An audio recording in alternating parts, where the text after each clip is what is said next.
ஒரு பெண் நள்ளிரவு 1 மணிக்கு அவங்க பார்த்த அந்த காட்சி மறுநாள் ஒரு பயங்கரமான உண்மையாக மாறி இருக்கு. அவங்க என்ன பார்த்தாங்க, அப்படி என்னதான் நடந்துச்சு அப்படின்றத பத்தி தான் இந்த வீடியோல உங்களுக்கு நான் விளக்கமா நான் சொல்ல போறேன். அதுக்கு முன்னாடி நம்ம சேனலுக்கு யாராவது புதுசாக வந்திருந்தீங்க அப்படின்னா மறக்காம சப்ஸ்கிரைப் பண்ணிக்கோங்க அண்ட் ஃபாலோ பண்ணிக்கோங்க. இப்போ இதை பத்தி உங்களுக்கு நான் விளக்கமா நான் சொல்றேன்.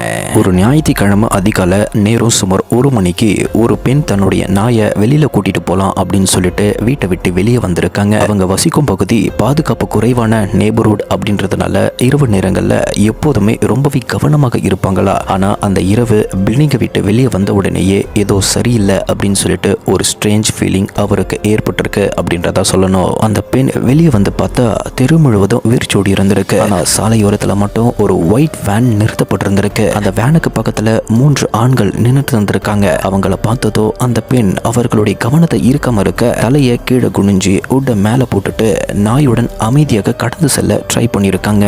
அப்போ அந்த பெண் கண்ணின் ஓரமா அவ பார்த்த காட்சி அவளை அதிர்ச்சி அடைய வச்சிருக்கு. 2 ஆண்கள் நடுவுல இருந்த 3வது நபரை இருபுறமும் பிடிச்சுக்கிட்டு தூக்கி நிறுத்துவது போல இருந்திருக்கு. முதல்ல அவ என்ன நினைச்சிருக்கா அப்படின்னா, ஒருவேளை குடிச்சிட்டு நடக்க முடியாம இருக்கோ, அவங்களுடைய ஃப்ரெண்டுக்கு உதவி செய்யறாங்களோ அப்படின்னு சொல்லிட்டு நினைச்சிருக்கா. அந்த 3 பேரையுமே கடந்து போகும்போது திடீர்னு அந்த 2 ஆண்களோ ஃப்ரீஸ் ஆயிட்டு அந்த பெண்ணை பார்த்துட்டாங்க. அந்த மூமெண்ட்ல அந்த பெண்ணுக்கு என்ன பண்றதுன்னே தெரியாம பயம் அதிகமாக இருக்குன்னு சொல்லலாம். எதையுமே விசாரிக்காம தன்னுடைய நாயை திரும்ப பில்டிங்க்கு அடிச்சுட்டு போயிட்டு அந்த பெண் வீட்டுக்குள்ள போயிட்டு தூங்கிட்டாங்க.